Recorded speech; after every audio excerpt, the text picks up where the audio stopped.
Lovely. Hmm. So I'm here today with Carissa. Carissa has agreed to join me as the second guest. Hmm. Not the only guest, apparently. Not the only guest. Yeah. Ginger always has precedence over whoever is on the laptop, and Ginger makes it clear by showing her butt to the camera. Perfect. Yeah. Um, Yeah, I met Carissa. I met you through Growth Dojo, which is, I would describe this as a kind of authentic, relating, circling online space that leans more towards exploring triggers. Yeah, it's like the simplest way. And um, Carissa, I'm curious to get a sense of like who you are as a human, and if you could just start off with sharing a little bit about yourself, like where did you grow up, and like the pieces I like to hear are like where did you grow up. I also love to hear like what economic class you grew up in, and what is your like ethnic, racial heritage, however you want to describe it, because this is it's a very widespread phenomena, and Yeah. it's helpful to talk about these things that um, just give people a sense of like, oh yeah, even in this place with this economic background, with this still happens. Right.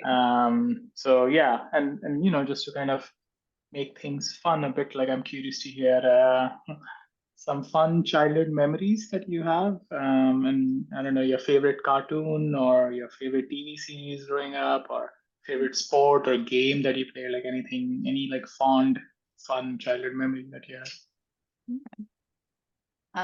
Let's see. I was born in Louisiana, and we lived in Louisiana, Texas, and then Georgia in my teens. Mm, So from the South, as mm, far as my like heritage, I remember being pretty young, maybe like 14, 15, and telling people that like both sides of my family heritage can be traced back to the Mayflower. Like mm, I'm about as like American as it gets. Like mm, I don't think any part of my very much of my family originated from elsewhere mm, before that. I mean, and except for before that. mm, Um, and uh, yeah, my mother was pretty low SEO. She had a previous marriage and was drugs and really bad stuff mm, involved. And once she had a child, though, she got out of that and tried to make a better life for herself and her daughter and found my dad. And his mm, side of the, on the other hand, is like all of the children went to college and are career professional, that mm, kind of. mm, Uh, and so it was very like weird kind of mm, mismatch. My dad liked having already a kid to have a family with, and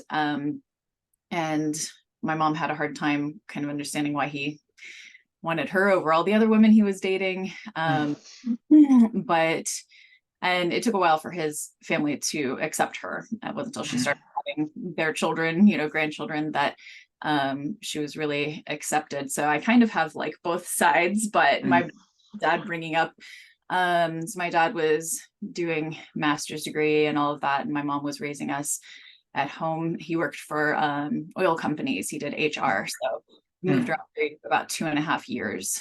mm, Uh, and I remember always living the kind of life that we always lived like slightly above our means.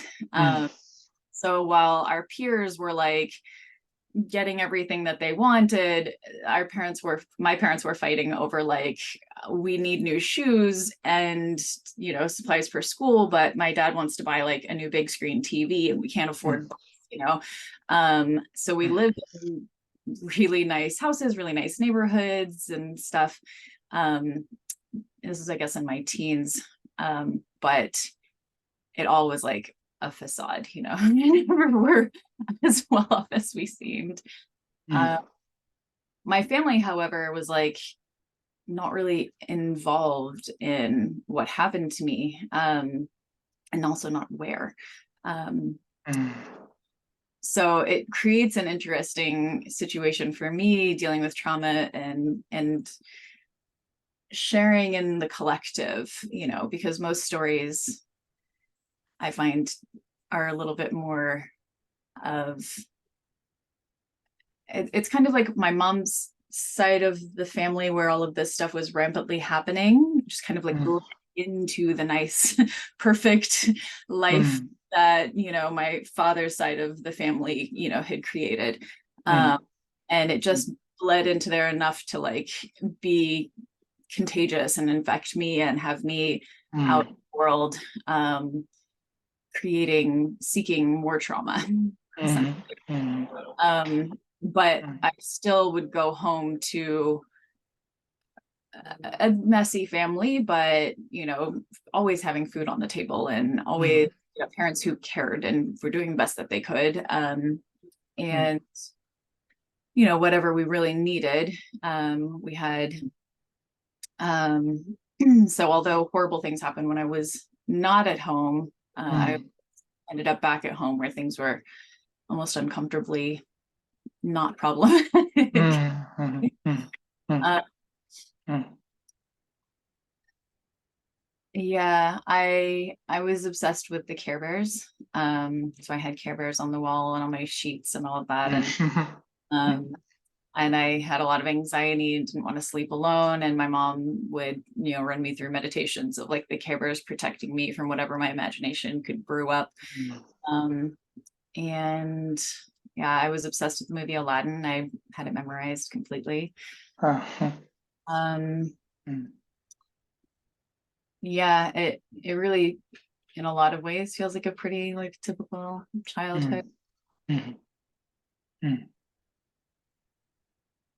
What Yeah. kind of a kid were you in school, would you say? Like, if you were to use one of the typical, I mean, my awareness of American schools is also from like the media because I grew up in the US. I Yeah. grew up in India, so I don't, but I'm curious, if you fit into one of the classical school archetypes, or like, how would you describe yourself as a student in school? Yeah, I was definitely an odd duck. When I was like pre-puberty, I was very awkward, and heading into puberty, both my brother and I, just before we like grew our final you know, height, grew this way. Mhm. And so I definitely had like ugly duckling stage, and the trauma from when I was 6 caused eating disorders, so I would eat myself sick as well. And then with puberty, that kicked into like my appetite shutting down and not eating. Mm. But Mm. um yeah, I was picked on, brutally bullied. Mm. I remember, you know, the teacher trying to make it better by like calling the whole class's attention and telling them like not to bully me, which just Oh made it my God. worse, you know. Like thank you. That sounds uh, yeah, horrible. my nickname was Gorilla, so that's I see. fun and weird. Uh, I had two friends. One was like extremely like skeletal thin, and we all had like long uncut hair, you know. mm, And mm, had like black hair, and then my other best friend was much more heavier set and had like long brown hair. I had long blonde hair, and the three of us were mm. just inseparable, but we were all very awkward, See. uncomfortable, like Mm. going into ourselves. And we all, that was a very strong ugly duckling stage, and we all Mhm. like quite beautiful now, you know. But like, oh boy, we were quite uncomfortable Mm, back then. mm, um and then yeah, high school, I was more of a uh I don't know, I would just, I was kind of accepted by everyone. I could kind of hang mm. in any group, and I would wear, you know, clothes like Abercrombie and Fitch clothes one day, and then like full goth with like weird makeup all over, and like I would just do different things Mm, on different days. But at the same time, I none of them were mine, you know, none of them really were mm, my group. So I was like both in everywhere and on the outskirts of everything. Mm-hmm. You Yeah. sound like a classical astrological Gemini. I don't know. I don't know if you follow much astrology, do you? I mean, I've got enough of a feeling for things, but I can't retain the specific details on I anything. see. But I'm What is, huh? I'm Aries. Aries, I see, yeah. So it's like I'm a there's, very strong fire sign. yeah. And even like your complexion feels fiery, it's like Yeah. a reddishness to your presence. Yeah. What Mm. else? Mm. I was curious. I mean, I resonate with the eating disorder and eating myself sick. After all of this energy that I put into quote unquote healing, and I moved so much energy and whatnot, that eating disorder, like that fucking thing, is still there. It's like Yeah. it's Right? just impossible. I mean, it's I'm studying Ayurveda now, which is the ancient Indian science of nutrition. Yeah. And yeah, it's a challenge, but on the flip side of it, I was also a food connoisseur. It's like I was Yeah. very like particular about my tastes, and that if you're expending so much of your consciousness is focused on food because it's trying to escape something horrible, Yeah. then the flip side of it is you also develop perhaps a nice sense of taste. I'm curious if you had like, yeah, like what is your relationship to food now? Like, would you say you enjoy food, or are you like meh about it, or it's like just something you Um, need to eat? Like, yeah, I'm pretty obsessed with food. mhm. I noticed that I'm like really blurry in my camera. I don't know why it went blurry. It's like uh, not seeing anymore. mm. Anything fine. Mm. Okay. Uh, and let's see. Yeah, I developed like I cook a lot. I cook for everyone. It's one of my main love languages. Mm. But I maximize like interesting and whole, like taking ingredients and just seeing how I can combine them, and pretty simplistic, but also like Mm. really creative. And Mm. also maximizing like taste and health, but Mm. also really catering to like the individual person, what somebody in particular like loves or prefers or likes the Uh, most. Um, mm. and Makes me wish we were not having this on Zoom, this yeah, conversation. That sounds amazing. yeah, Maximizing taste, maximizing health, yeah. maximizing individual preferences. Like all Yeah. of these, like this is Right, great.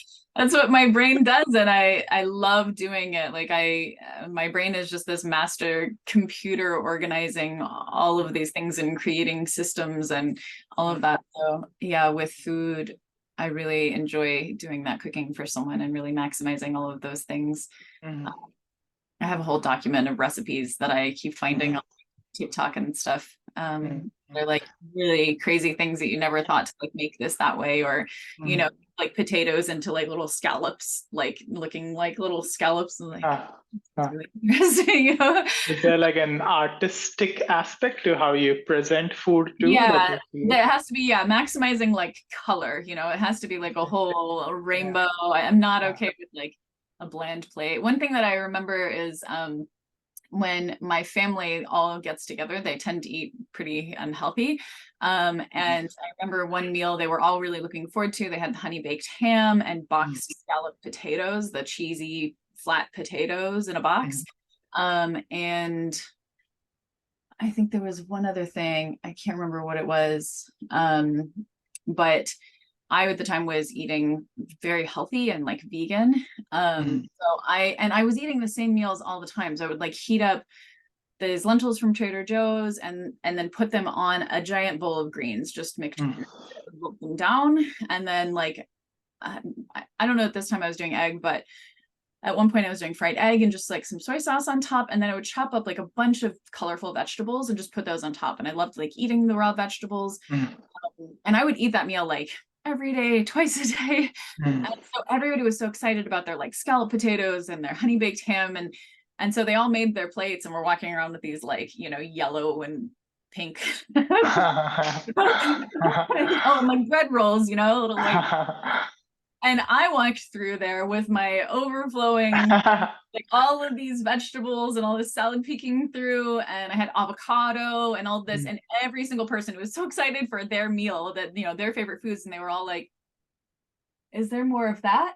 And I remember that changed for me, because I had just always believed, I had never thought about it before, but seeing them like, this is what I like, this is what I want, and then the way that they looked at the fresh food, the colorful food walking by, I was like, this is what they actually want, and they don't know Right. it, you know? Because before then it kind of felt like I was deprived or something, and all of a sudden that switched, and I was like, you're like a slave to whatever is making you eat that stuff, and like, you would love to eat this, like, this is delicious, and you don't even know it, or think it, you wouldn't even try it, you know?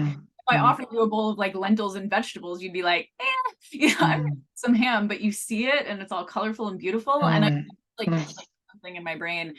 So ever since then, it's been like, you know, people think that what they want is like pizza for dinner, but if you made them something colorful and beautiful with like so many vegetables prepared, like so delicious and all of that, they looked at it and like, they wouldn't even think about pizza, you know? That's what you go for. Yeah, there is something to what you just shared. There is a Yeah, there's something really profound in what you just shared from that experience. Because I'm partly hearing it in like there's a part of my brain or my perceptive system that is always taking in things from the lens of trauma. That's like always going on, and at some level, I also believe that, you know, everything at some level is a trauma response. Right. Existence is a trauma response at some level. Yeah. And I had this thought a week ago or so, as I was like sitting with the awareness that my CPTSD, complex post-traumatic stress disorder, that kind of kicked into gear last year. And I was present with the awareness that, oh, like the symptoms are still there. I've just developed really good coping mechanisms, but it's like the symptoms are still present with me. I haven't healed it. Yeah. I had this sort of like, oh, in some ways, life is like a complex post-traumatic stress disorder. Like whether you have the diagnosis or not, like you can either live numbed out to the complex post-traumatic stress disorder nature of life, or Right. you are aware of it and you are Yeah. dealing with it. And yeah, what you were sharing spoke to me about like people being kind of set in their ways of life and their ways of being, and believing that that's their preference. Yeah. You know? They're Yeah. just so used to it, and then when they just hear about another way of being, they're like, why would that be any better? Yeah. Right. Till they see it. When they see it, it's like, oh, something might click, and they're like, oh, Yeah. interesting. There could be another way of being. That's Yeah. Exactly. mm, Yeah. Definitely. mm, mm. Ah, hmm. Mm. Is that something you have? Do you have like, it's an odd question to frame it this way, but I'm curious if you have a CPTSD, PTSD diagnosis. Not a formal diagnosis, or Mm, and my main problem with diagnoses is that my symptoms all go with my cycle. mm. So, I mean, if I go Like see your someone, menstrual cycle. I'm like, yeah, depends on like where in my cycle I am as to what Mm, they're gonna see. mm, And like, if you just took me in my worst parts of my cycle, then I very clearly have like borderline personality disorder and mm, bipolar. mm, Um, but if you take me on my best, you know, mm, time, then like I don't have those problems, you know. mm, mm, Uh, so I have very significant PTSD when I'm in the worst part of my cycle, just mm, everything hits those buttons. And And what happens? Like, what kind of, can you say? Because, the term also PTSD. So yeah. I'm curious to learn more about how does your PTSD manifest? What happens? Yeah, I was thinking about this in the car yesterday. I was thinking that, like, if you were a professional baseball player or something, you're playing a sport, or like, let's say football, where like you're being tackled and stuff, and like for 2 weeks out of the month, like you can get tackled and pummeled and everything, and you just keep going like they do, but then all of a sudden, like, things start to hurt. And like for the next few games, like, it just each time is hurting more and more, and then you get like tackled even lightly and you're just on the ground in extreme pain. It's like you wouldn't be able to play football. Like when I get to the point where like I don't want to do life anymore, it's because like even if I like rally and start doing better, I'm still gonna have every month have these weeks where like I can't take anything. I just it feels like there's this ocean, like we have to live up here, like above the ice, and there's this ocean of deep, dark, scary shit, and that ice just starts getting really thin. And so the first half of like that bad part of my cycle is the ice being thin, and I fall through it. And when I fall through it, it's like I become very narcissistic. I'm very self-centered. It's all the description of like a child, I become a child. I become all of these traumatized children inside of me at every little thing. Everything is about me and either trying to hurt me, or it doesn't see me, or, everything is that way. And I can be my like, what is it called? My whole self. What is whole self? Yeah. Yeah, I can't remember what the term is. I whole can self is a term that's okay. Well, I can be my whole self and like adult self is whole adult self. What's the second one you're saying?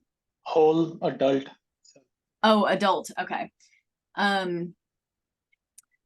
Yeah, there's another word that is driving me crazy. Okay. I can be that part, and separate from it and see that that's what's happening, and just kind of, so my rule, because like I have a partner now, and he came in to my life when I had enough self-awareness, and I've already had a failed marriage, I'd be like, okay. And so like I need to understand boundaries this way, and I need to have all of these things in place.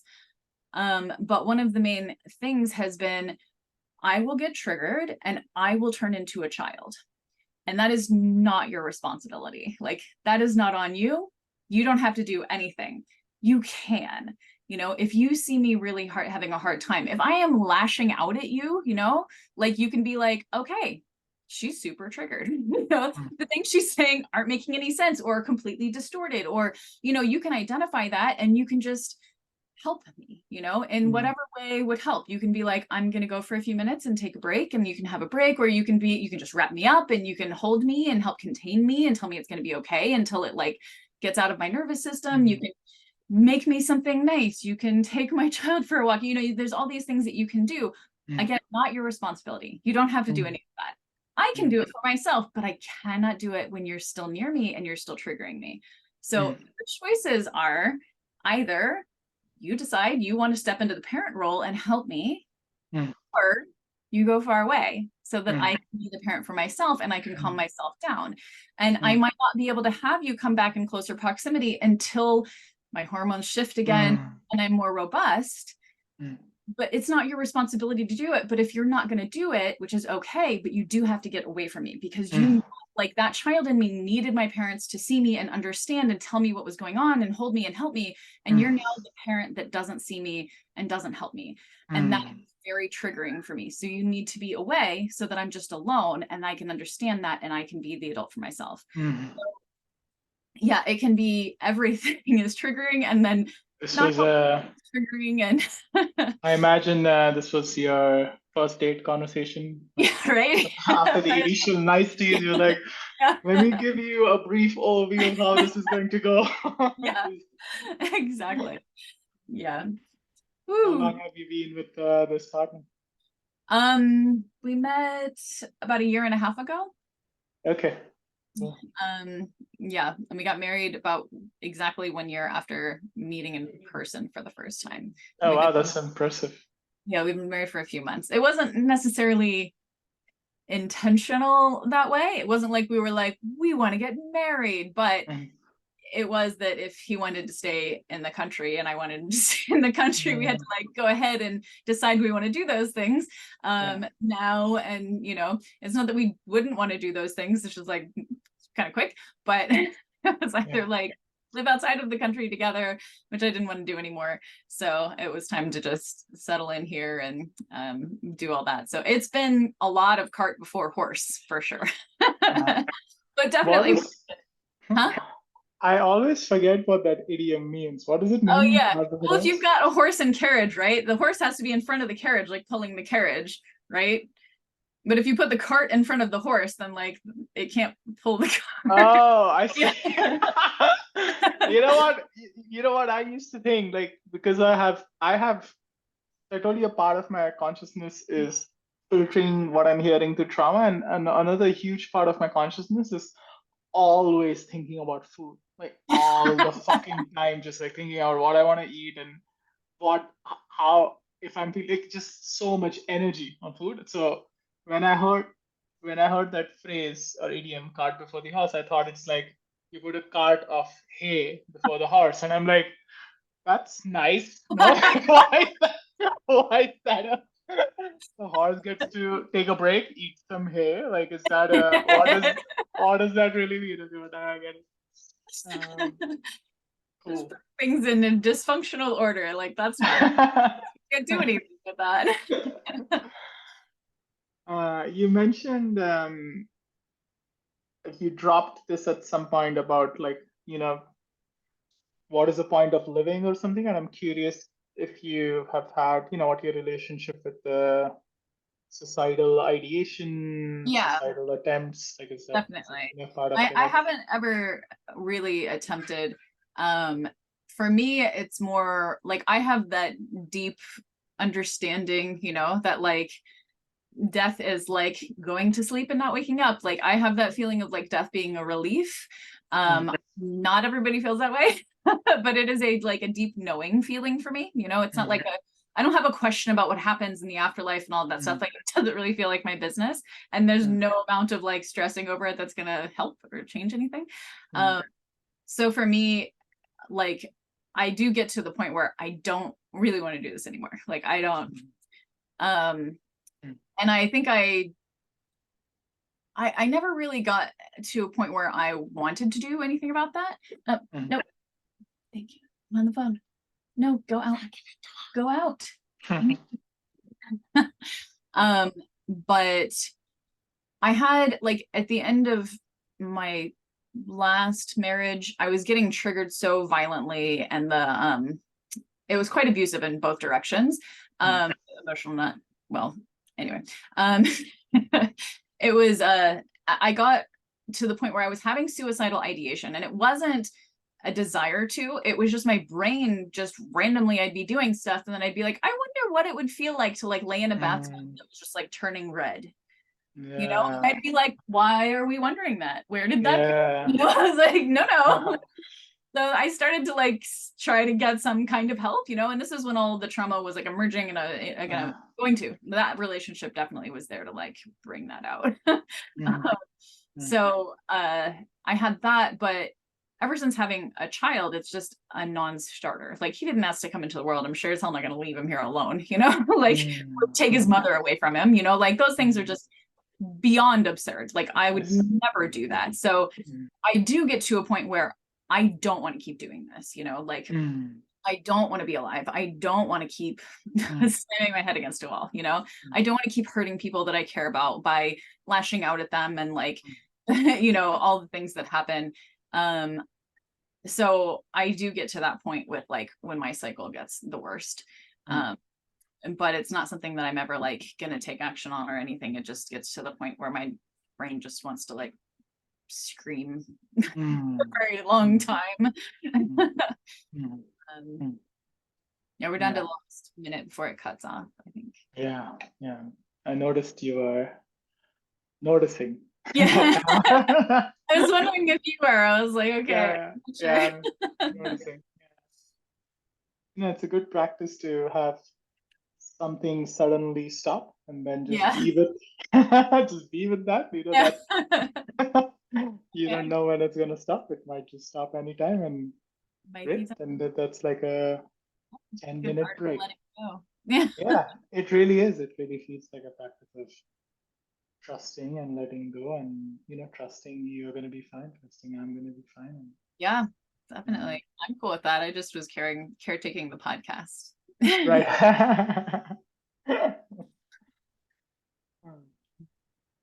I got an email a month ago saying that this podcast is number 3 in Myanmar, which is this country that is.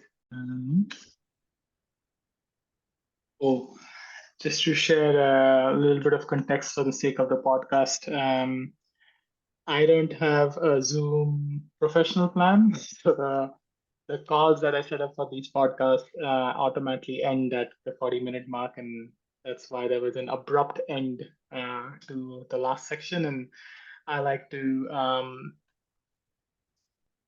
reason this as it's it's a way to be with abruptness and allow it to just be okay.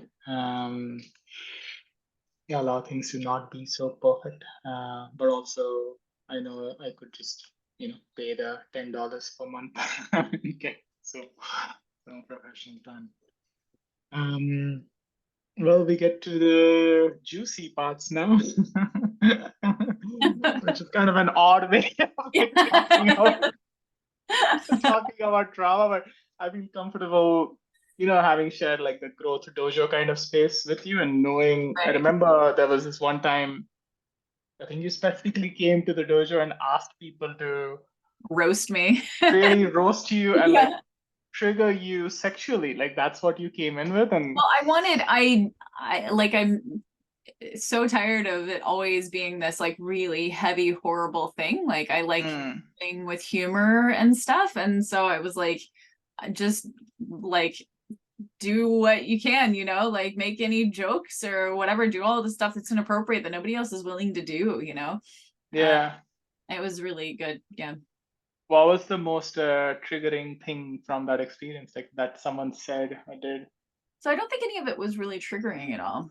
Mm, It was fun and funny. mm, I think Magnus was the one who was giving really good, like making up his own stuff mm, about mm, it, just like making up jokes or like assumptions or all this like bizarre stuff. mm, And that, yeah, made it more lighthearted. It's like you're always getting the feedback. This is like really horrific, awful thing. yeah. And it's like, what if it's just far more complex than that? And like there's room for more emotions and more experiences around it. Yeah. Yeah, I had this idea one time of making a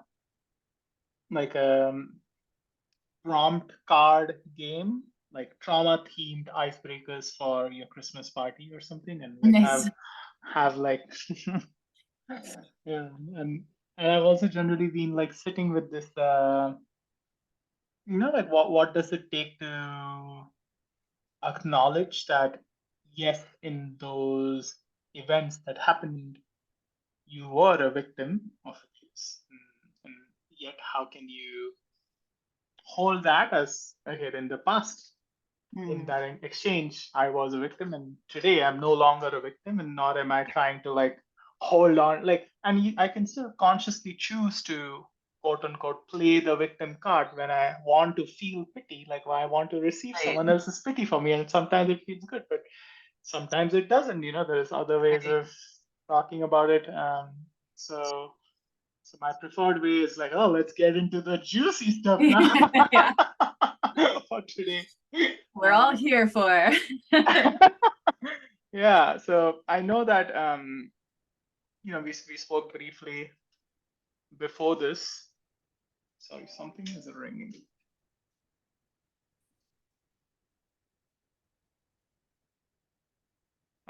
Yeah, we spoke briefly before, and I know that we both share this experience of completely repressed childhood sexual trauma and then coming into an awareness of like wait, what was I sexually abused as a child? And like that whole Yeah. journey. So she's just so wild. Yeah. I think there's, It's I don't know so if there's any human unbelievable for other experience. people. Yeah, there's like, I don't know if there's any human experience that is as wild as this, honestly. Like, right, like, Surprise. like, yeah, what was it like for you to sit with that? Yeah, tell me more about that moment where you like, I'm imagining there was a moment for you where you first sat with the question, wait, was I sexually abused as a child? And I'm curious, yeah, to hear a bit I more mean, it had been about that like transition. I think I had only asked the question before really because like everybody's doing it, you know? It was just like, oh, Mm, everybody seems to have something, or like, man, I hear mm, all these stories or whatever. And it's like, well, I was a young girl, you know, like I don't remember anything, you know, there mm, wasn't anything. And it always, it's like, it's triggering in a way when I hear other people say that, you know, especially humans who were young girls, you know.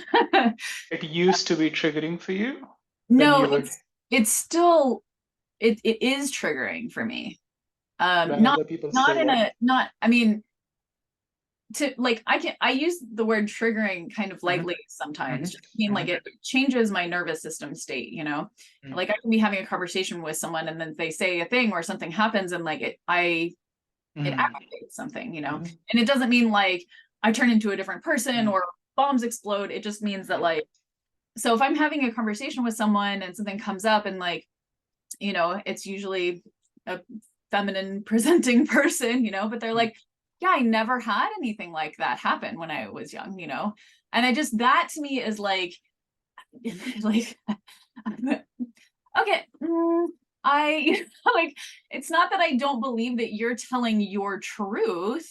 mm, Also, I can't, my brain can't believe that, you know, like that mm, mm, nothing that you're going to get to your deathbed and still think that literally nothing ever happened to you, you know, like um mm, mm. especially if it's like I can tell by the way Yeah. you it's like, oh, okay, you know, and that's harder. That's way harder for me than someone being like, oh, I have all these traumas and, you know, like I've done, I can talk about them. I know they exist. Like, cool, you know, like I Mm, understand where we are. And I think I know why that's so triggering for me. So I get asked often by people, they'll say like, you know, this happened to me.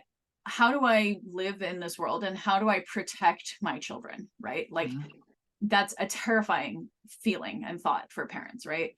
mm, I I know the answer to that question.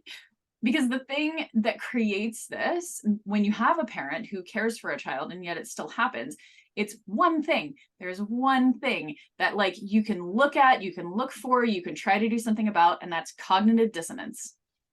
So if you mm, have trauma and you have dealt with it, it's out on the table, you can look at it and you understand cognitive dissonance, then mm, you are armed to the teeth to protect your children because you can notice the signs of yourself being cognitively dissonant. You can notice it in other people and you can notice it in your children. And that is the thing. That is the brain suppressing, right? So mm, I ended up in the situation I ended up in because my mother had had these things happen to her, but her brain suppressed everything. And so mm, when her radar would go off, that there's mm, something wrong here, that would cause her to go the other direction and say, you know what? That's just me. This person is totally mm, trustworthy, and then push in that direction instead of mm, go, nope, that's unsafe. So mm, mm, feeling that something is unsafe, but because you have suppressed things, mm, in order to suppress them when you feel unsafe, you have to tell yourself that you're safe. You have to yeah. make yourself feel safe. You have to do whatever, you have to ignore, you have to shut down and Mm, continually suppress. And then you cannot protect your children because you are mm, ignoring the radar. You know, it's mhm, like every time the alarms go off, you put your fingers in your ears and go on ahead, honey, you're fine. You know, like there are alarms going off, but you are mm, not listening to them. So it's very triggering for me when someone says, you know, you can tell that they have trauma and they're like, nope, nothing ever happened to me. mm, That is a dangerous person. That mm, is a dangerous person. That person will mm, not protect themselves. They will not protect their children. And that is mm, very traumatizing for me, like or mm, for mhm, me, you know? mm, mm, So yeah. mm, mm. Yeah, I can relate to that. I can relate to being in situations where I'm speaking with someone and there is almost this knowing in me that we share a trauma history. And Mhm. then when they start talking about their trauma history, I slowly start noticing that there is a dissonance in what I'm discussing with them and what I'm feeling. Mhm. And what I'm feeling is like, oh, there's like a similarity in how I am and how they are from this trauma perspective. Mhm. And then in their speaking, they slowly starts becoming clear to me. And I'll admit these are all my stories. Like I Right. own them, Right. right? Like I have no idea whether Yeah. this is, I truly don't. And yet, Right. from my perspective, it feels like they slowly start revealing that they're not aware of their sexual trauma or their childhood Yeah. sexual trauma.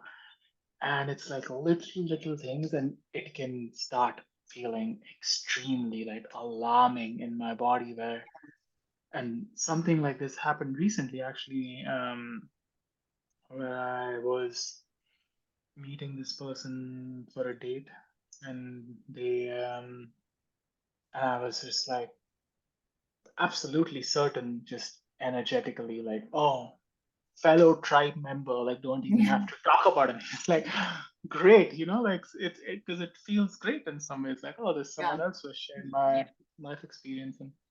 And then towards the end, it became clear to me. It's still kind of unclear because my consciousness became so alarmed that I don't even remember parts of that interaction. But I'm pretty sure that they said that they didn't have childhood sexual trauma, and it was such an alarming thing that I came home and I binge ate the fuck Yeah. out.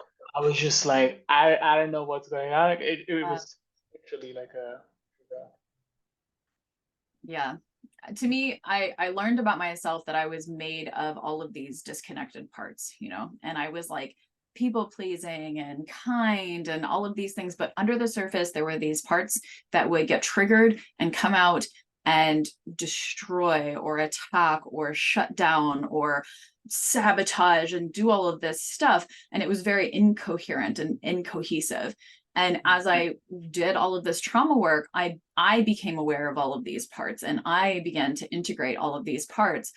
And so when someone is like that, I know that no matter how kind they are, how wonderful they are, those aren't not real. Those are very real parts of them, but those parts have no control, no awareness. They will destroy you and they will tell you it's completely your fault. They have no self-awareness, they have no integration, and that's incredibly dangerous. You can't work with that. You can't do anything with that. As far as, you can either be in those trauma patterns with them, you can relive your traumas by letting them, become your perpetrator and all of those things. I don't want to do any of those things anymore, and if I'm going to have any of those dances with people, it's going to be with people who can step out of it, come back to self and say, oh my God, I have more work to do, like then we can figure it out, but if you don't have any awareness, there's nothing we can do here, so those people terrify me. They honestly just terrify me. I know I need to keep them quite an arm's distance away, so yeah, I feel that. Yeah. Hmm. Have you explored internal family systems? Yeah.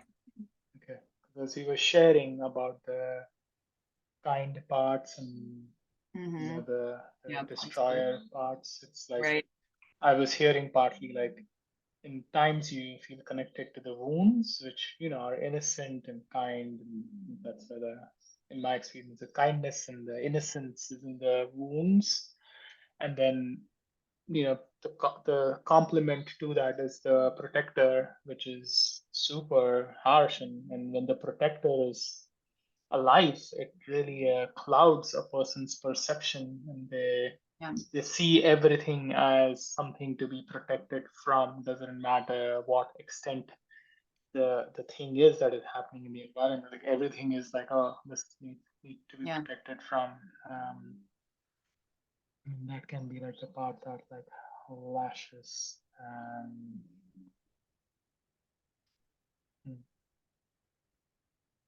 part of my own,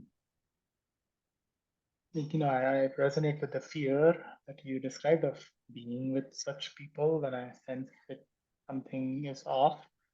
It's also part of my work has been coming to an awareness that I can have different gradations of connections, and I don't need to reveal that to anyone. Like I can, in my mind, I can categorize a person as this person actually is going to be an acquaintance that you know, whenever I feel like checking in on, maybe once in 5 months, once in 6 months, that is the level. And this other person I would like to see every week. And then for a lot of my life, I lived under this assumption that I need to be transparent around where I'm placing people in connection to me. And that would create like a lot of stress because I'm like, how do I tell them that I only want to see them once in 7 months? And like, I don't have to tell, I don't have to tell anyone. So Yeah. tell us more. Yeah, the mic is yours. I'm curious to hear your journey and also, yeah, like whatever you feel comfortable sharing about the specifics of your childhood sexual abuse. Okay. Um, so yeah, my first like memory that comes up is talking to the doctor that I was seeing helped me so much, and I was describing what was going on with like PMDD, and he was like, this is really intense. And I was like, yeah, like you should have seen me when I was 15. And I described, being with a boyfriend and or being You with a guy said that like PMDD? PMDD, yeah, post no, right, premenstrual dysmorphic disorder. I see. So that's Okay. what the cycle. So it's like PMS, but it's way more intense and I it's see. dysmorphic. So yeah, I mean, we can be having, I have fights with my partner, and I can see by the look on his face and the things that he's saying, he's like, you're saying this, but like you do this, and like other times you've said that. And I know that I'm being dysmorphic, like I'm warping reality and like really believing this like corner I've mushed everything over in here. And like, and I'll sober up from that and be like, he's like, okay, I'm trying to dance because of this like weird contortion you made. And I'll sober up and be like, just, you don't, it's fine. Like so it gets very like dysmorphic. So it's PMS, but it's just way more intense and a lot. So yeah, I was telling him that there was when I was 15, there was a boy that I really liked, and he came close to kiss me, and I blacked out and ended up on the other side of the room. Just all I remember is like him coming close and my heart racing, and then just being on the other side of the room, and both him and I being like, like what happened? And he was like, okay, this is like a weird question maybe, but like, did you have sexual abuse as a child? And I was The like, doctor asked that, or yeah, the you? doctor, my doctor. What happened when you were 15? Like you blacked out Oh, and so you just yeah, woke up? yeah. Well, yeah. When I was 15, a boy that I really liked, like I really liked him, and it was very intense. And he came close to kiss me, and I knew he was going to kiss me. And I was very excited about this in a way, but it just was so intense in my body. And then I was just on the other side of the room.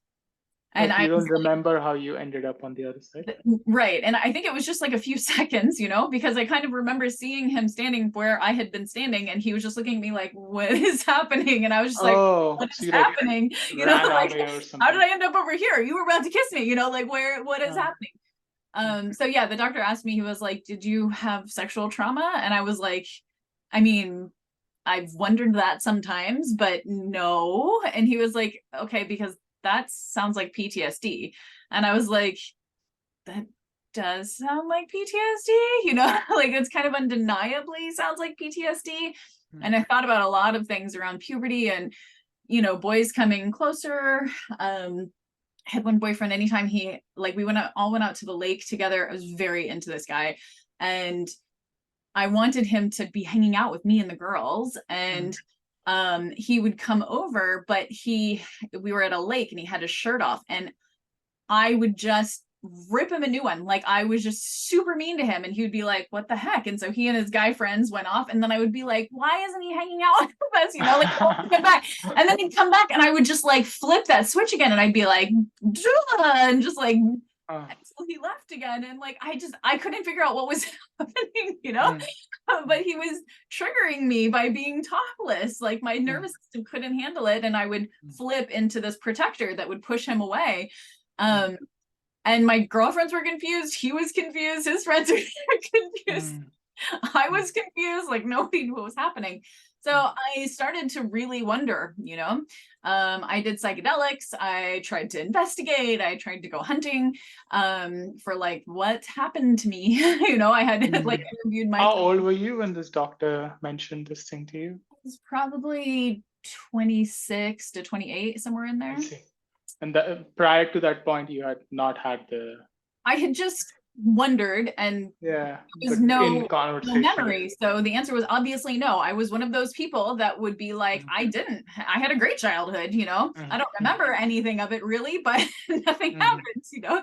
Like that's always another thing that like it usually goes to the people who have a great childhood, and they like, but I don't have any specific memories of my childhood. I'm like, yeah, okay, that sounds great. I've had that with the father of a friend of mine, and we were all hanging out, and he talked about like how great his childhood was, and I think in that same sentence his wife mentioned that he did not remember much of it, and I was just like, oh my god. Cognitive dissonance. Yes. So before that, so I really started investigating. I did everything I could. I talked to my parents. I like had a really uncomfortable conversation with my dad where he called me. He was like, your mom said that you're asking if I did anything to you, and I did not. You know, I was like, cool. Like super uncomfortable. Oh, so you asked your mom straight away? I was like, who, what, where, when, like what happened? And yeah, no, there were no answers to be found. There was nothing, you know. I was like, well, I know the answer can't be nothing. Like that doesn't make any sense. But it was just not within my power to find out. It wasn't something, and this is one thing, you know, that I always have in mind with people. And the way that I look at it, which I feel is really helpful, is this is what I tell people. Like if you're at your house at night and you hear something happening in your bedroom, you know, there is something going on in there, and you go to investigate like what the heck that sound is in there, and you open the door and you turn on the light and the light doesn't turn on.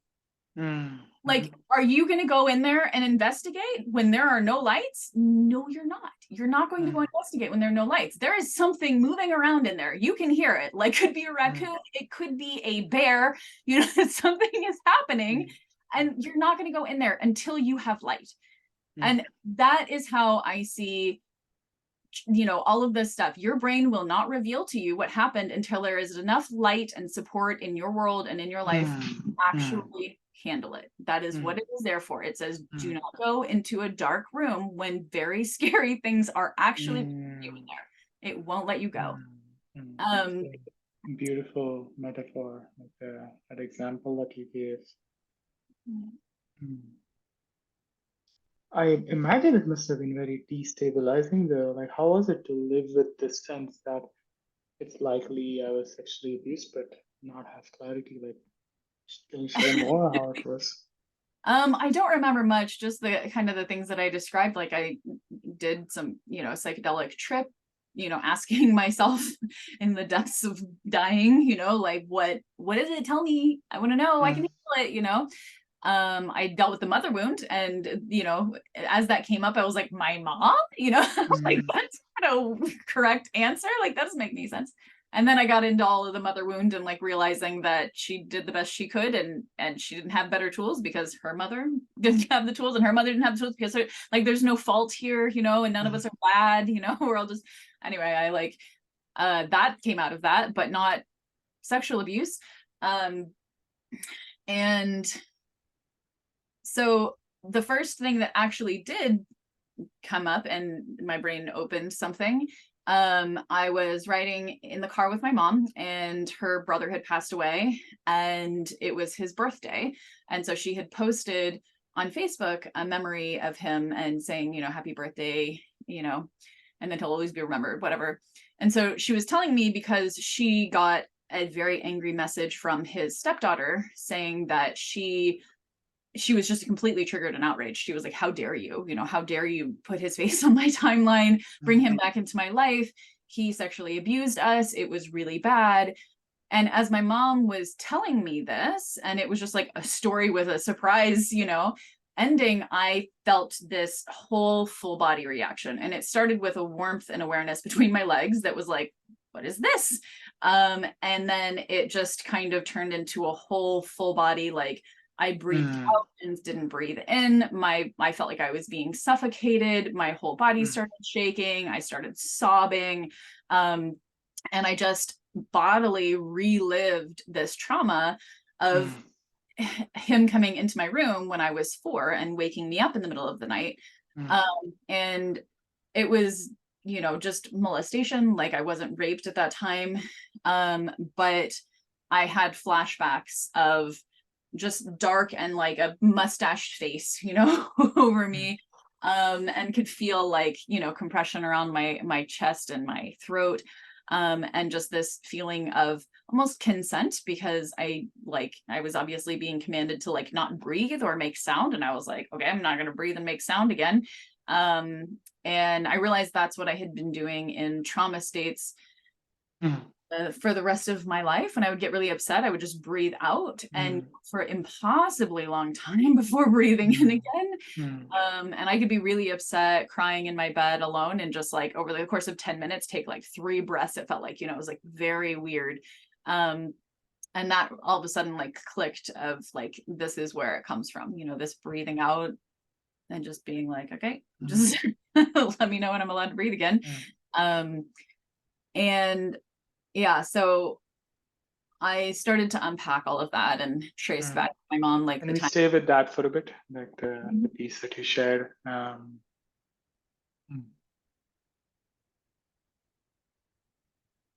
curious, after my first set of memories came up, I joined this male adult survivors group, which was led by this therapist who specialized in male victims of sexual abuse and childhood sexual abuse. And one of the things he talks about in his writing, and he's written a few books. One of them is incidentally named "Victims No More," I think, which is like relevant to the theme we were discussing earlier. His name is Mike Lew, Mike Mikelew. And one of the things he talks about is how we have all of these terms to describe these really horrific things that were done by other humans, and like the language around it is so euphemized. And he uses the example of molestation actually. Like he says, the molest, the dictionary meaning of the word is to disturb. And if you go to Central Park, you'll have a sign that says, if you go to the Central Park Zoo, you'll have a sign that says, do not molest the animals, like do not disturb them. And the fact that the same term is used for much more heinous act Yeah. speaks a lot to. And like you have terms like diddling, like the priest diddled the little boy. Like, Yeah. what the fuck is diddling? Yeah. Like it's like kind of euphemizes and kind of softens the impact of it. So I'm curious if you feel comfortable, reframing what that was. Like, what was the act that was done? Yeah. He just was utilizing my body for, bringing himself to orgasm, I guess. And yeah, and in the process, trying to silence me, which was quite violent in my nervous system.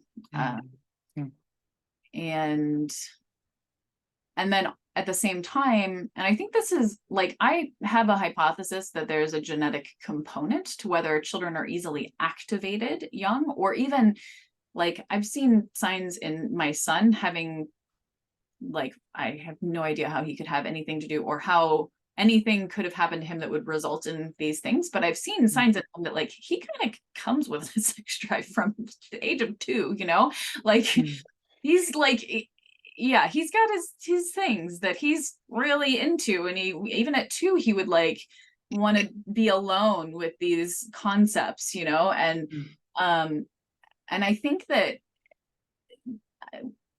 I was susceptible almost genetically to that arousal externally being activating something internally for me. And so my experience of it was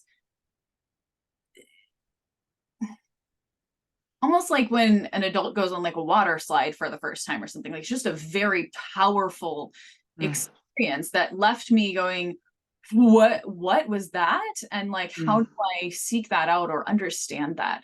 So created in me a very intense sex drive at the age of 4, and a very intense curiosity for male arousal. And so even as an adult, like I developed a relationship with a dom, so like a sexually dominant male that takes that role kind of like not professionally, but like intentionally. And he was asking me about my fantasies and stuff, and pretty easily, he's brilliant, you know, he's pretty easily picking up and diagnosing that like I had not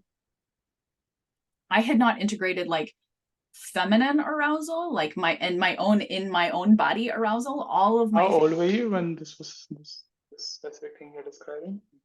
With the dom, Yeah. 28, 29, somewhere in there. So probably. this is after after having a sense of being sexually abused as a child, but before I recovering don't remember memories. if it was before or after. Yeah, I don't remember if it was before or after, but I mean, it may have been before, because I feel like if it had been after, I would have had, you know, they would have been merged together. But I realized that I didn't have that in any of my fantasies, and in any of my sexual experiences, I was not in my body or in my arousal. I was experiencing my partner's arousal, and in my fantasies, etc., it was all about penises and male ejaculation. Like, it had nothing to do with me or my genitals or my body or anything along those lines, or me as a person, like any of that, except for how I influenced male arousal, you know.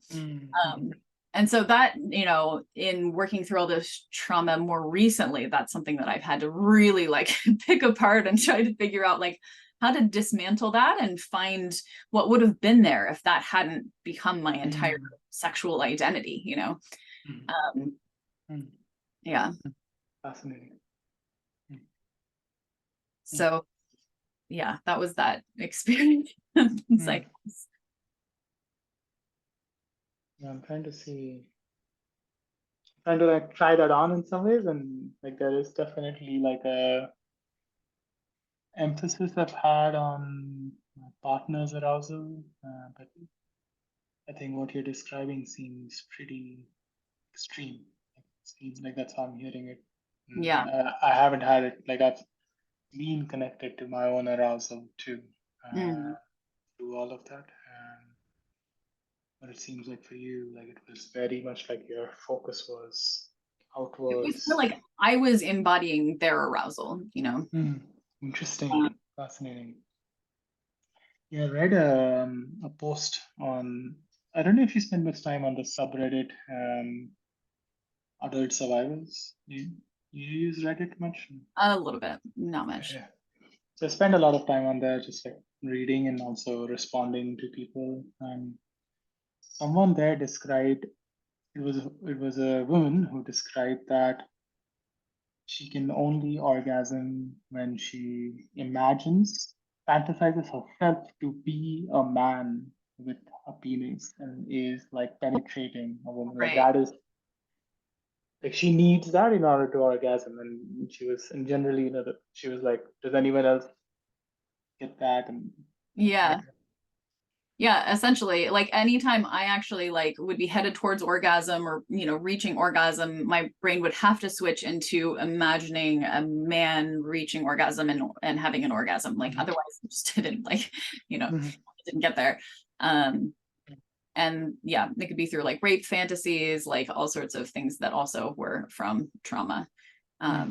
But yeah, without that element, there just wasn't anything arousing, you know. It's really interesting to grow out of or continue to explore. Yeah.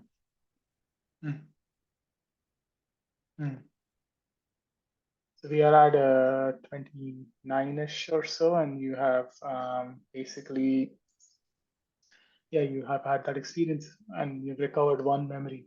Yeah.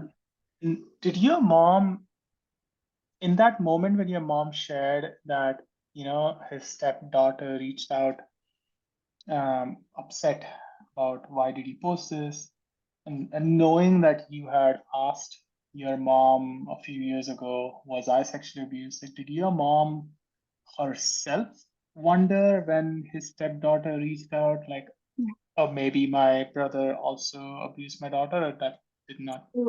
Yeah, I mean, this is another thing that I have a pretty strong hypothesis is a genetic component to how well and how robustly and how we suppress these things.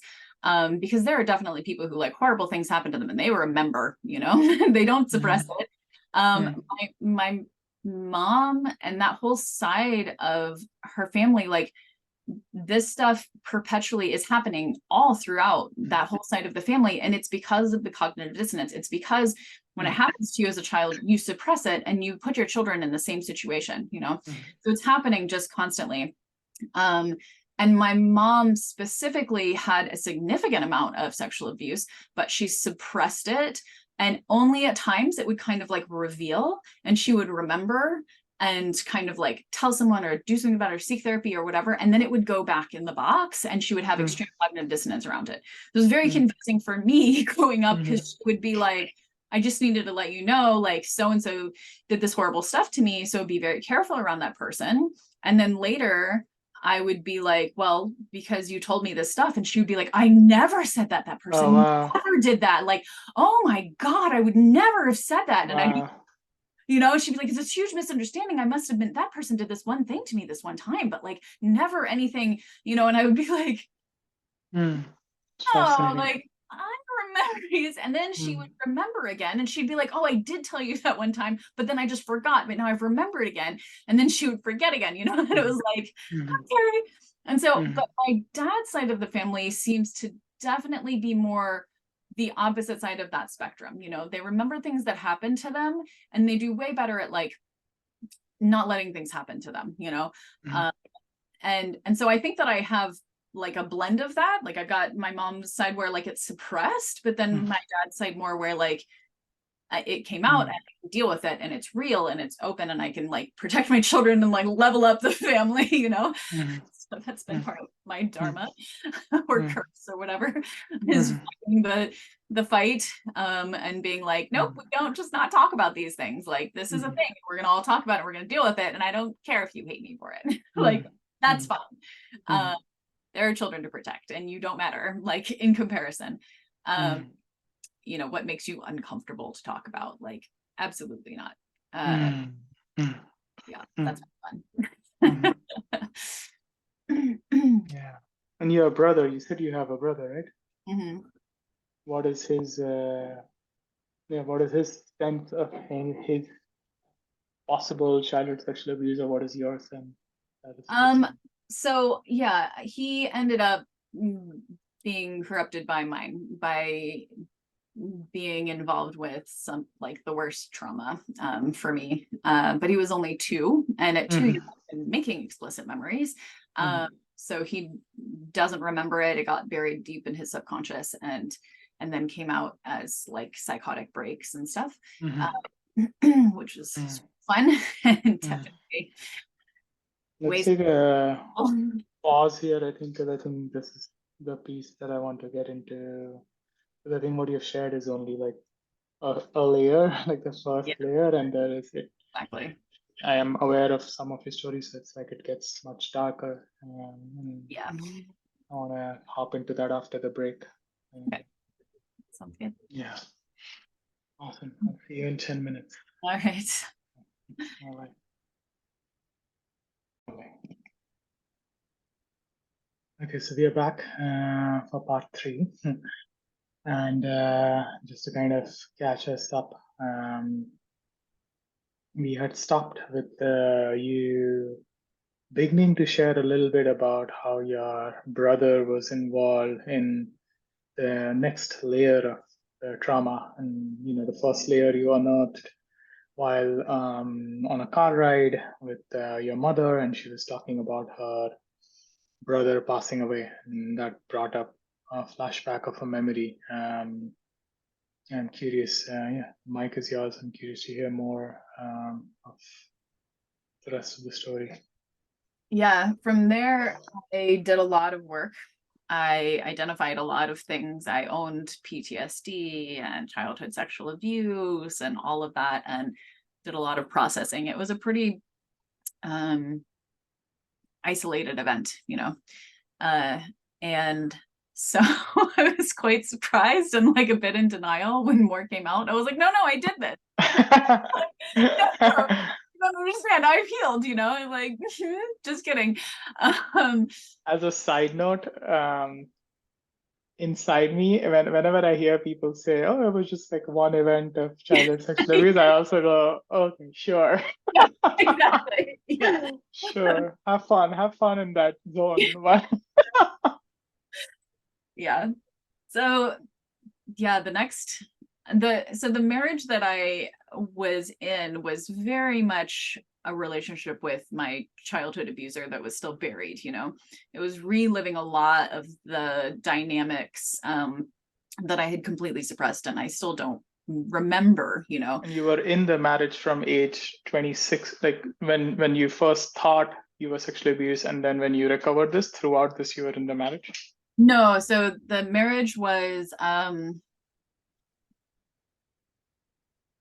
yeah, I went to my parents' house to just heal and stuff, and we knew each other online, and we'd never met in person. And he was like, it's funny to say that he was like one of my best friends, when like he would message me and I would be like, oh, what do you need, how can I help? And then he would just disappear. And if I ever messaged him, like he wasn't really there, did it for me.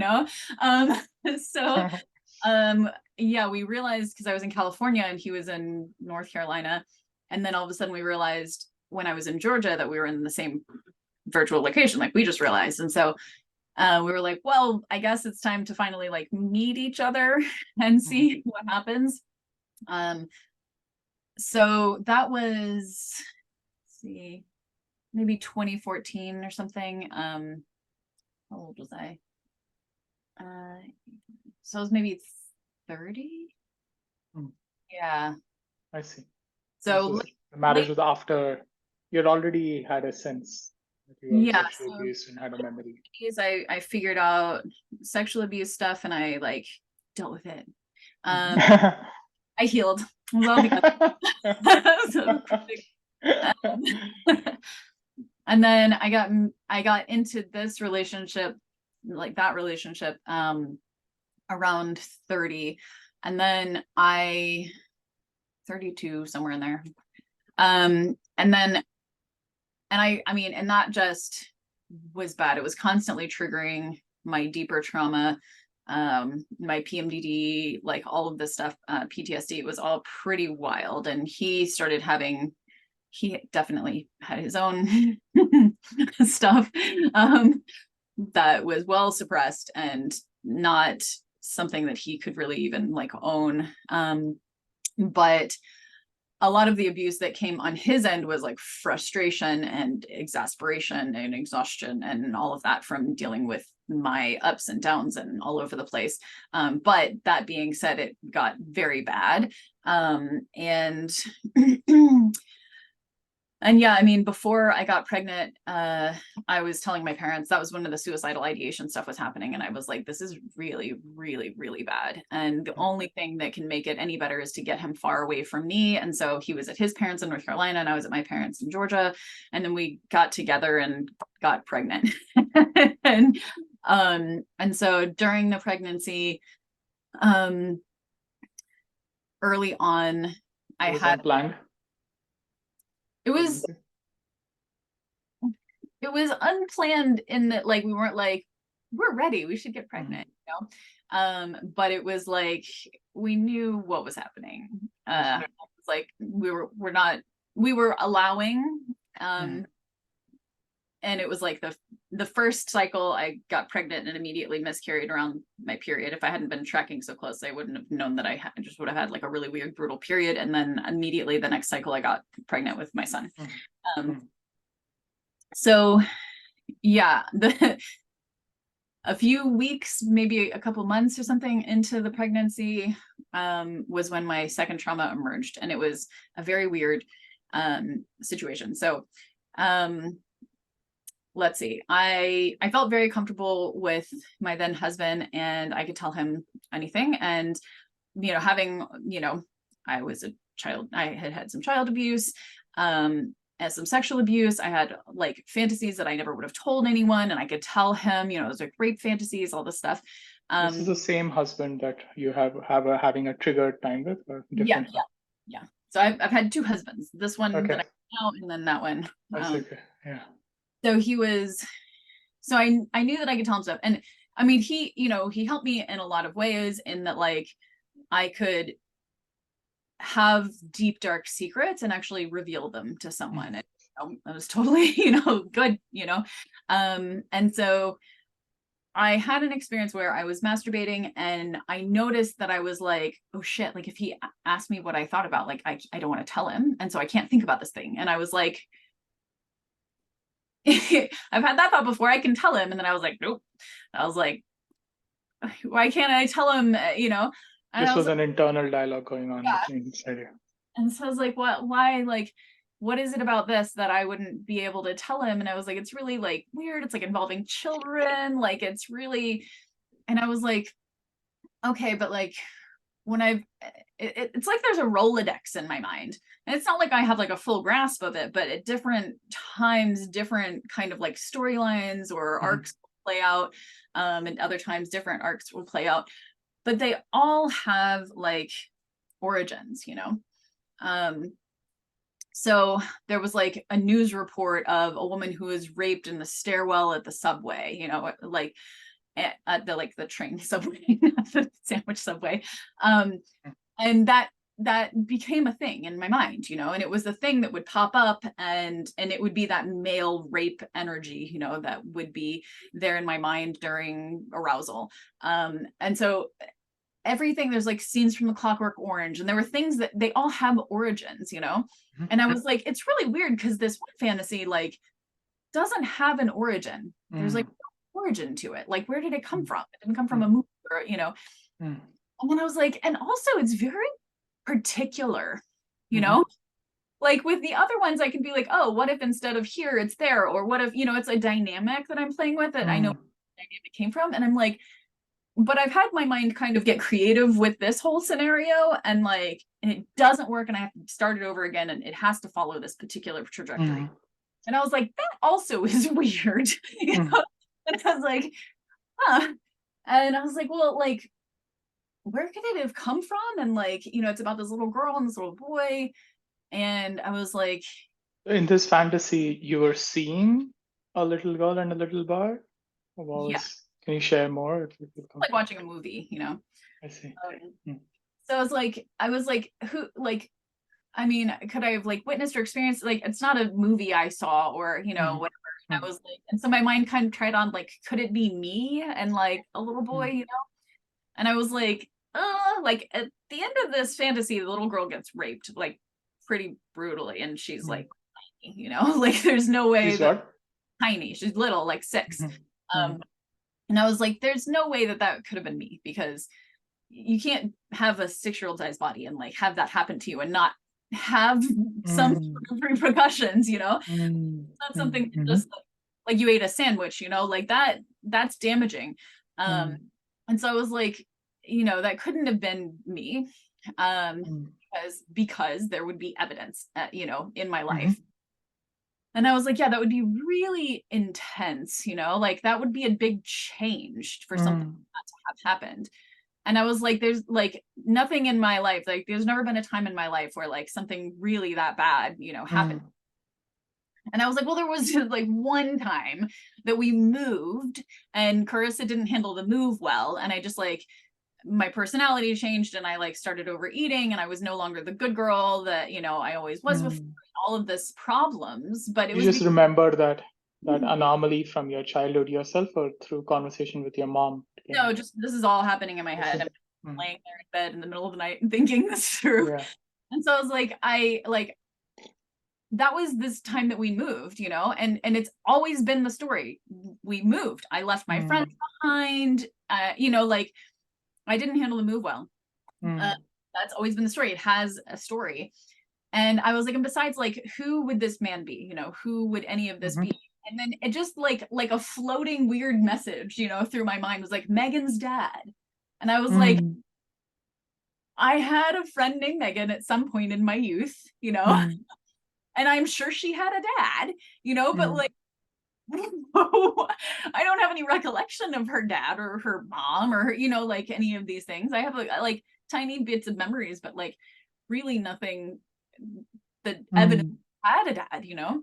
And I was like, that doesn't make any sense. But also, why would that just pop in my head out of nowhere? Like it's so random. And this is just your in bed or something, and you're just I'm just laying in bed, like thinking about this, and so I was like just sitting there in my bed, and I was like, okay, that one time that we moved and everything fell apart, and Megan's dad, you know, I have two weird things that like my brain is trying to put together, but what am I gonna, you know, that's all I have.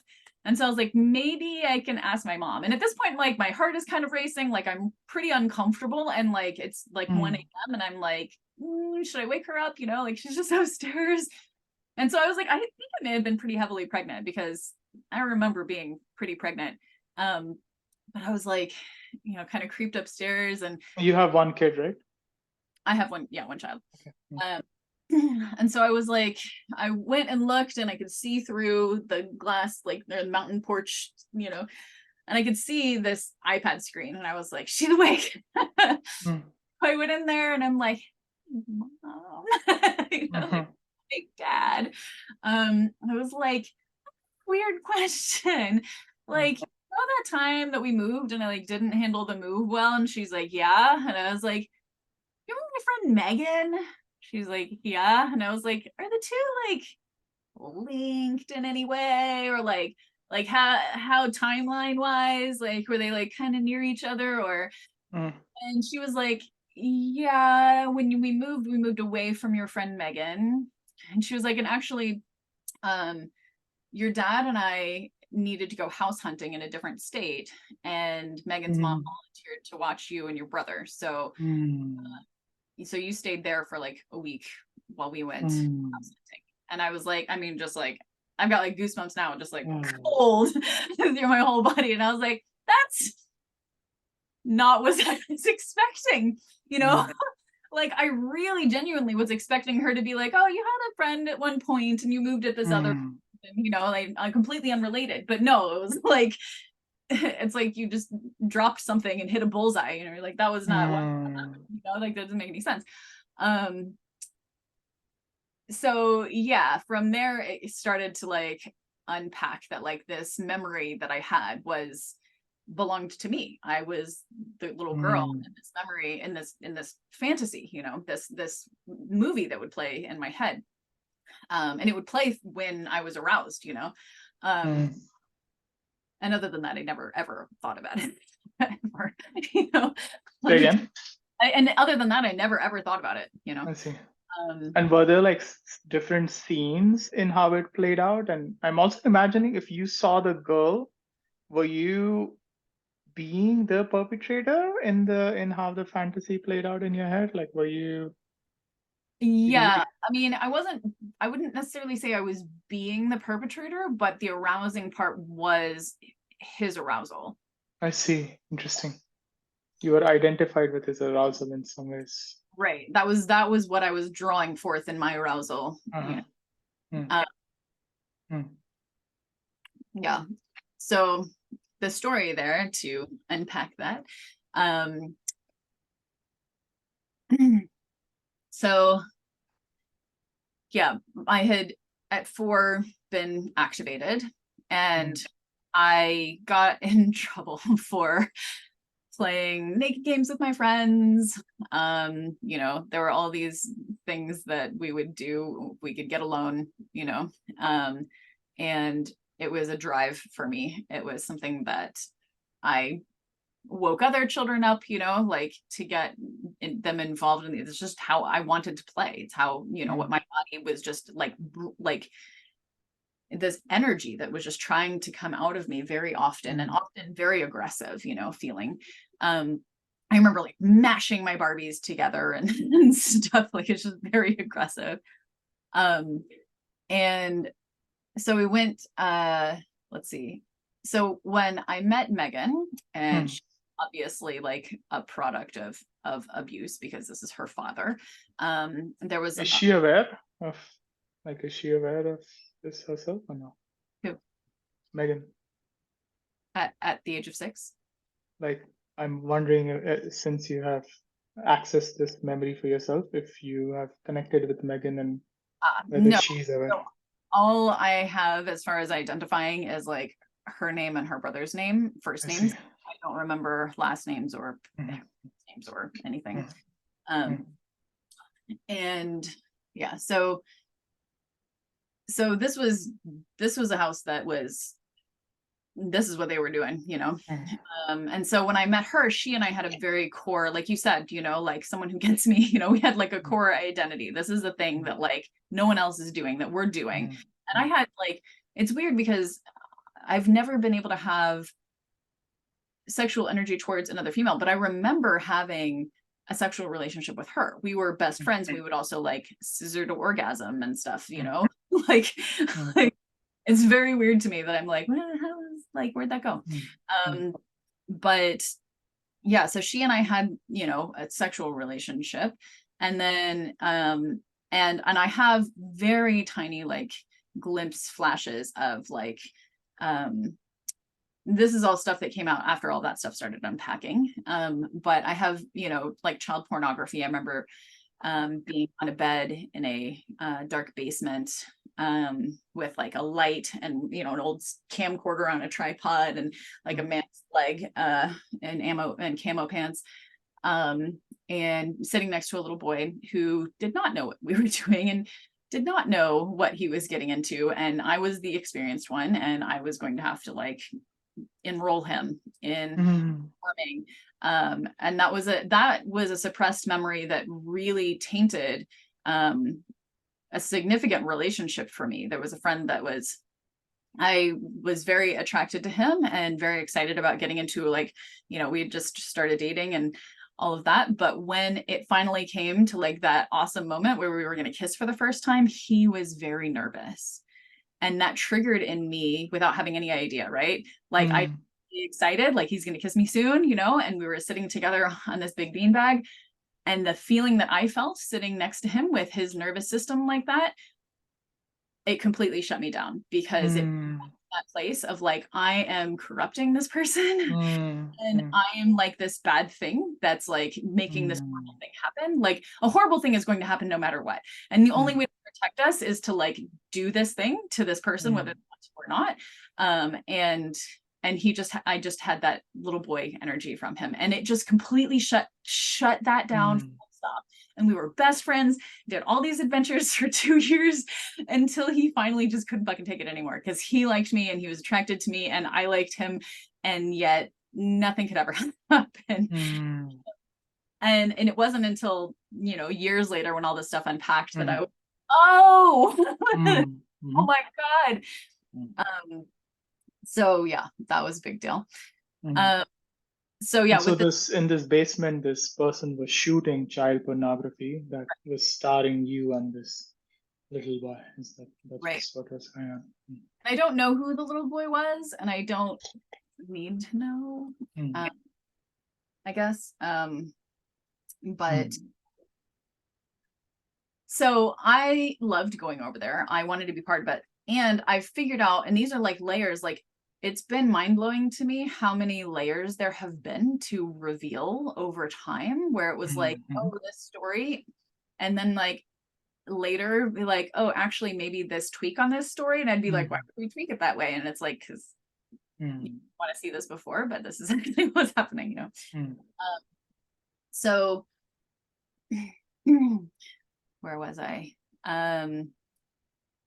Okay, so one of the more recent tweaks and like unveiling that has come through is that when my mom got pregnant with my little brother when I was 4, I watched like my dad's whole dynamic towards her change. You know, he was very excited that she was pregnant. He was more like, for a man who's just really never like involved in an attuned and supportive way, he was more attuned and supportive because he just really loved fatherhood and procreating, you know, like he really liked it. He was only gonna let himself have so many kids, and it was really, so I watched him really like change and love her, and I was 4, you know.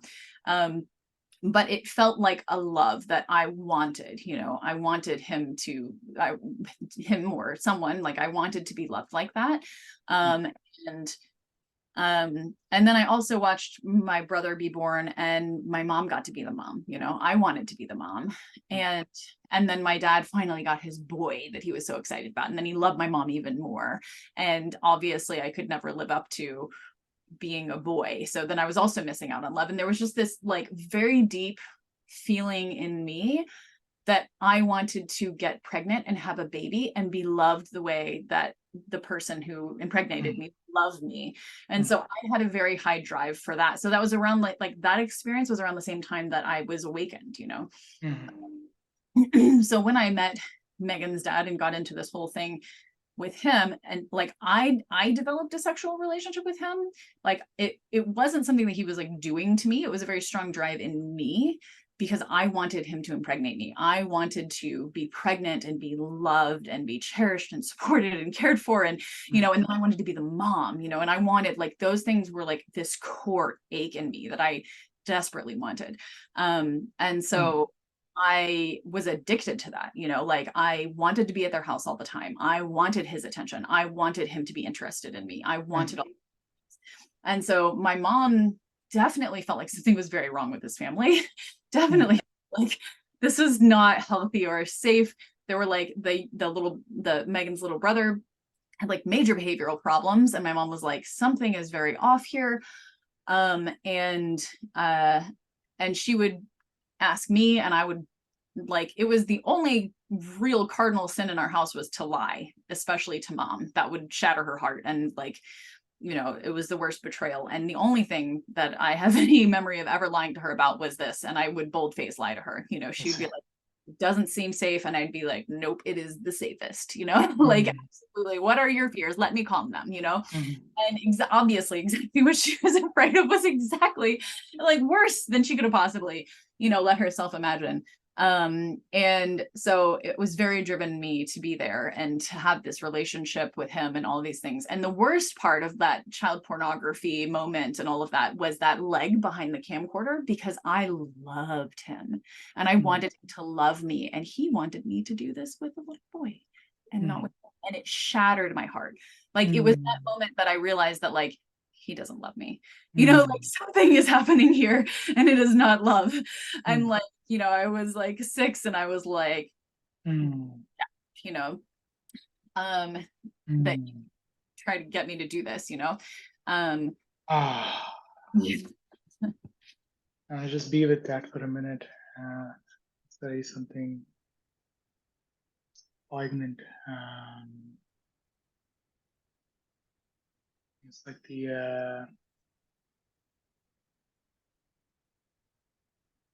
I can relate to that heartbreak. It's like it's almost like the seed of every heartbreak that I've experienced in adult life goes back to that first heartbreak.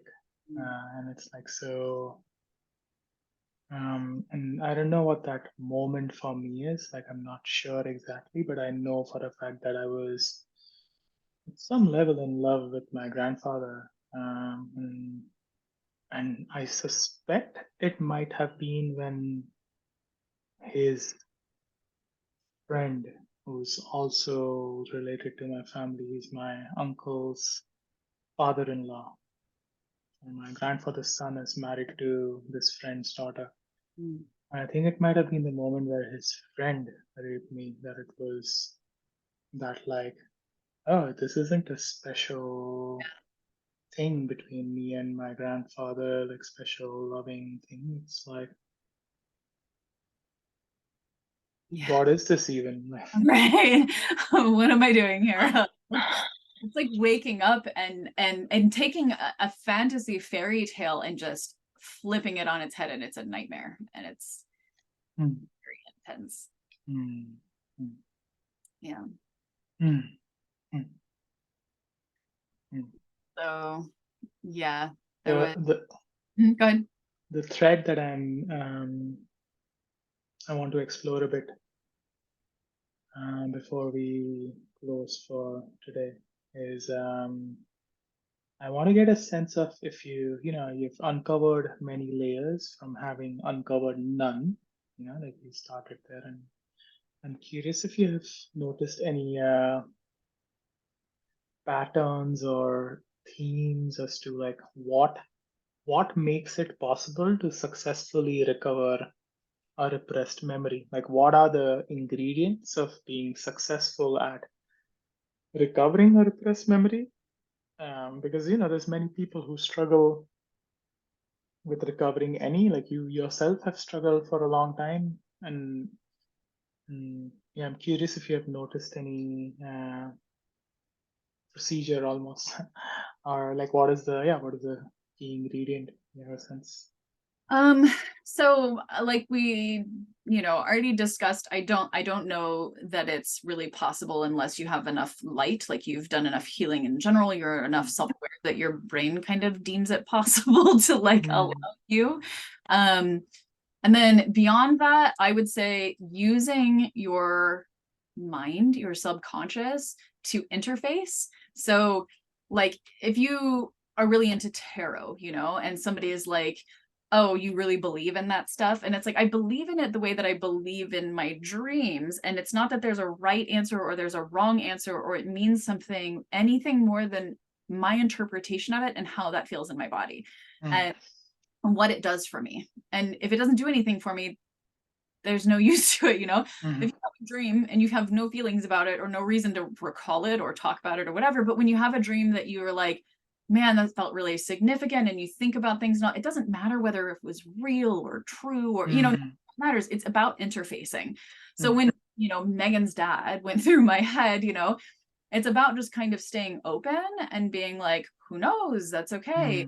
And then people get really afraid that you're going to accuse someone of something that didn't happen or those kinds of things. And for that, I say the key compass for those things is your body. Your body contains the memory. So your brain can create a story, but it's your body that's going to acknowledge whether or not it's a memory. So anytime that I have actually remembered a trauma, it hasn't been a cerebral thing. It has been a full body reliving the trauma experience. So that's the only way, if you want to know whether it was real or somebody's making it up or all of those things, do you feel it in your body? Like, did you have a full reliving of it physiologically?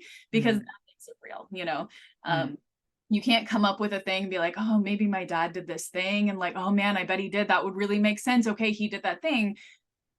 That was all intellectual, like you just but if you think maybe this happened with my dad and then you're like hyperventilating and your whole body is responding and all of that stuff, like something may have happened. So yeah, that's my roadmap, I say.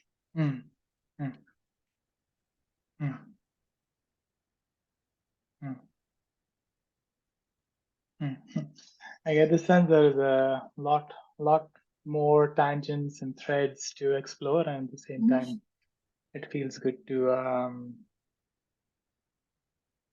just honor the shares that we've had so far and kind of bring this to a close for today. Mm, mm, mm.